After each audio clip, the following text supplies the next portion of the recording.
Hello everyone, welcome to Nikon Triple X, and today we're gonna do a little special. I'm gonna go up a mountain in Vancouver called Grouse Mountain, and just want to give an update on my diet. I don't know if you recall a few videos back, I did a 6 month plan on how to lose a whole bunch of weight. Well, it took a little longer, but it's kind of coming along very nicely. I started around 107, 108, 9 kilograms. I don't know how many pounds that is. 20 kilos. Okay, whatever. It's a lot of weight. I lost a lot of weight in 3-4 months, and my diet's been effective. I just want to make a complete note right now on how I did it. Basically, I started. Well, I started to see. I just started to track my diet when I was 107. I was exercising very heavily, and with all that weight, so I was hurting my body a lot. So I decided to see what's not working. I'm working out 2 times a day sometimes, and I'm hurting myself. My joints are hurting, my back's hurting. I'm hitting the bag, I'm all inflamed, but I keep training, no results. So I started looking at my diet again. Now I know I've lost weight before, but I just figured, maybe if I just push myself, I don't have to cut my food so much. Being a pig, right? So I looked at my diet, started tracking stuff down. Now, this, of course, is a little difficult considering that I was in Thailand. And over there was, buffets and restaurants, and it's hard to sometimes measure because the food is so cheap at a restaurant. Being a fat ass, you just like to eat, sit down, eat, sit down, eat, But I learned to realize, hey, you can't measure this. So I started to cook at home so I can measure it. So I was eating like up to 800 grams or a kilo of chicken, 1.2 kilograms of chicken a day or some ridiculous number.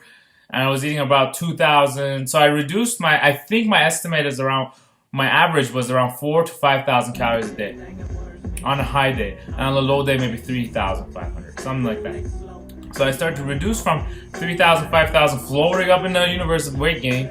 I brought it down to about 2,600, 2,500 with about a kilo of chicken a day and a whole bunch of vegetables and some sauces and of course rice. So I didn't cut any carbs or anything like that. And I also had all kinds of drinks like iced teas, Red Bulls or sugar, candy, whatever I wanted. So I didn't restrict myself at all. But I did reduce the calories overall. So then I started to lose a little bit of weight. Little bit. Now by little I mean like it took a month to lose like a couple pounds. Like sometimes it would go down and I would have a buffet and it would come right back up, maybe a little more, and I'd be like so frustrated because I was really tired and I was working really hard. So I figured I'll go even further. We started to eat once a day. Started intermittent fasting. If you don't know what that is, then you're probably not following fitness as it is now on YouTube anyway. So intermittent fasting is you eat once a day, basically.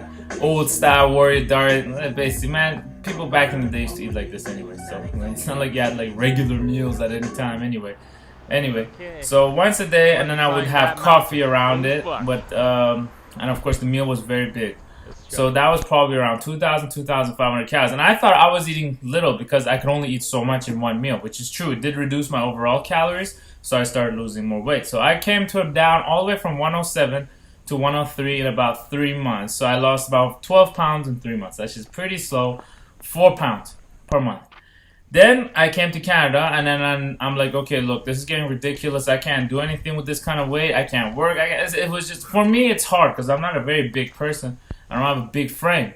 So I had to lose more weight faster. And nothing helped me but reading a book by Dan John, which I got a recommendation from Elliot Hals's reading list. I'm like, what is this Dan John Never Stop? And then he was talking about this thing called the velocity diet. So I got this idea, and velocity diet is basically a 28-day liquid diet. And I just got this idea, what if I mix the velocity diet and intermittent fasting? And I was starting to read about ketogenic diet, all 3 together. So basically, I would have, 5 protein shakes with flaxseed in them, alright? And the diet's there in the velocity diet, you can look it up. Flaxseed in them, so whey protein, flaxseed, like one spoon of flaxseed, and 1 solid meal. And then he would have 1 solid meal a week. I just decided to have 1 solid meal a day. Now the dough granted, the size would be like no bigger than my hand. So like if I want to have like a chicken or a beef, it would be no bigger than the palm of my hand, you know, and all that stuff with 300 to 400 grams of like spinach or any kind of light vegetables, leafy green vegetables, with a little bit of seasoning, but no carbs, no sugar, no nothing extra on top of that. So I got this idea, and I was ketogenic, so obviously no carbs, right? So just fat and protein, pretty high protein. 200 something grams, 220 grams. It was pretty easy to get the proteins with the whey, and I haven't eaten whey in a long time, so I felt like this was weird, but it was really convenient, and I lost a lot of weight on something like this before. So I started to do this: 5 shakes, 5 scoops of protein a day. Now you can distribute it any way you like. I like to do 2 in the morning meal, 2 in the afternoon, and then 1 super shake, which I sometimes most of the time don't even eat, but I eat it when I'm really hungry. And then the meal, which was either chicken or pork or beef or whatever, but no more than 300 grams max, and then plus 300 grams to 500 grams of vegetables every day. What else did I eat? Was coffee, black coffee, but espresso particularly. So I started doing this diet. Once I started to do this diet, the weight just flew off me. It just dropped, and I wasn't even. And at this point, I figured, okay, since I'm dieting so hard, I don't even need to exercise that hard. So I reduced my activity a lot, like down to 2 or 3 times a week, maybe 4 times a week, from 7 days a week, 2 times a day. So I dropped it a lot, and I started to feel a lot better. I started to relax more. I started to calm down, and the weight was coming off, even though I wasn't exercising at all, and it was like magic. My clothes started to fit. You know, I knew I was going the right way when my shirts started to fit better.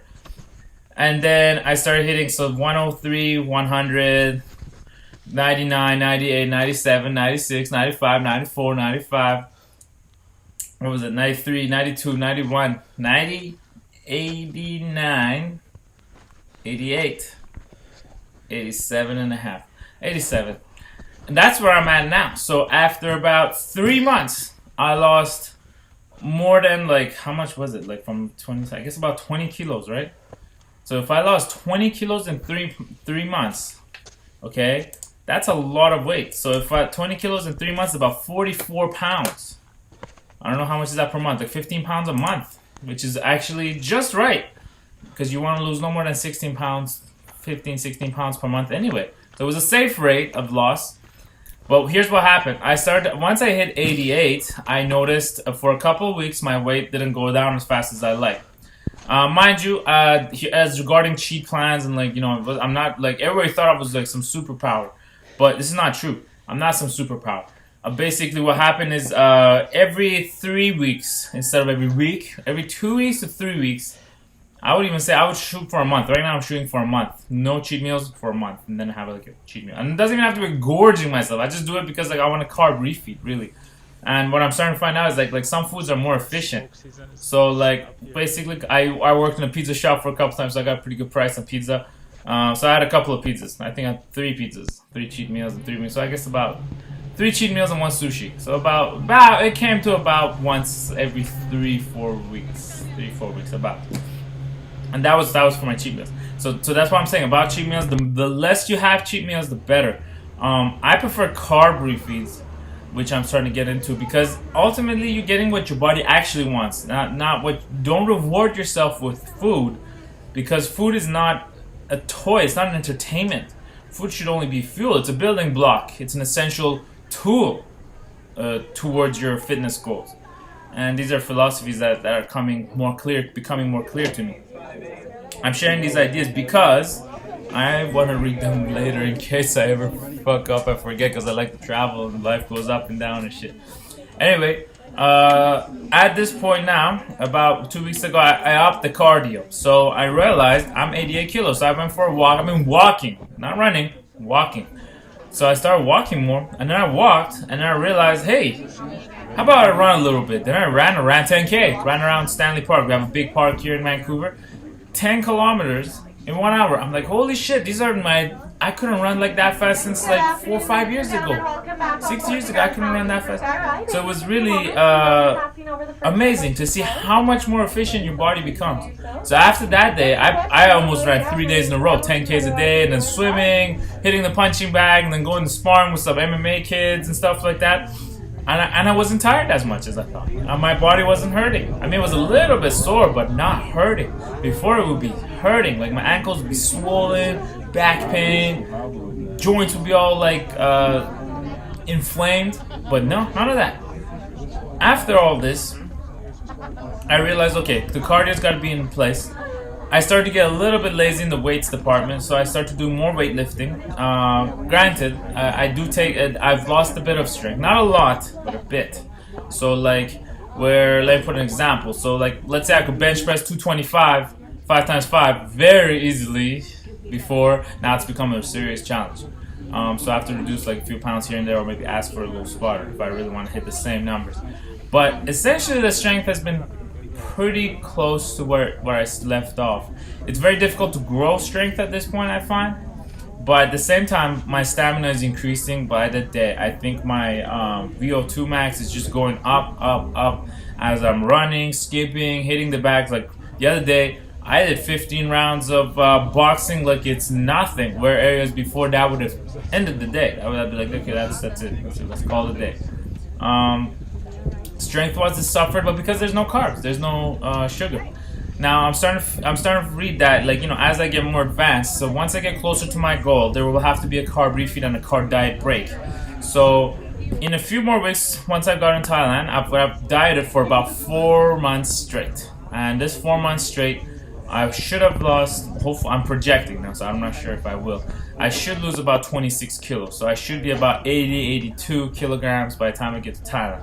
So then I will take a diet break for about 4 days. And that's not going to be crazy, like binging and all that shit. I'm going to come into maintenance levels calories. The maintenance for me, for my calories, is about 2,100 calories, 2,000 calories.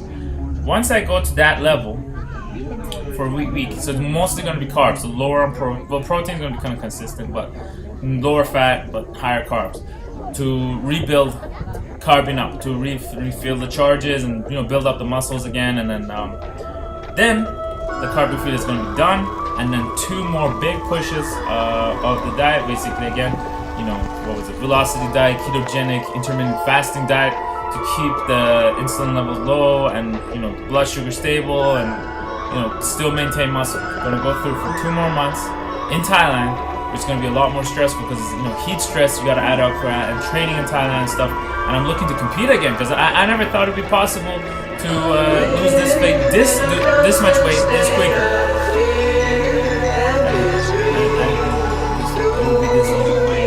Now that I've seen that it is. I don't even notice when it hurts anymore.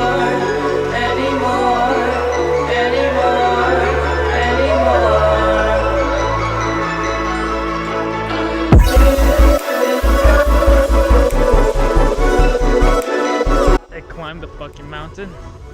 It took me an hour. I know it's not the best time, especially for me, but you have to consider I'm basically running on 2 scoops of protein and some flax seeds right now. So I think I did pretty good. I know that for sure as fuck 3 months ago I wouldn't probably even make it the first quarter, let alone the whole thing. It was very challenging, and I liked it. It wasn't too painful, I think. It wasn't too sharp, but it was continuously more, how do you say, difficult. And as it went on, it got harder and harder, especially in the last quarter. It was really crazy, but, you know, I made it, and that feels good. The sense of accomplishment that you get by challenging yourself is kind of like, you know, it's a reward in itself. Now, I was gonna ask some friends to come along with me, especially this stripper chick that I met, but she's like, man, this shit is not fun, man. I'm not coming, man. It's too hard. Now I understand why she said that. But proud of myself. Nice pat on my back, saying good job, baby. Oh yeah. Well, until next time, that was Grouse Mountain by Nikon XXX.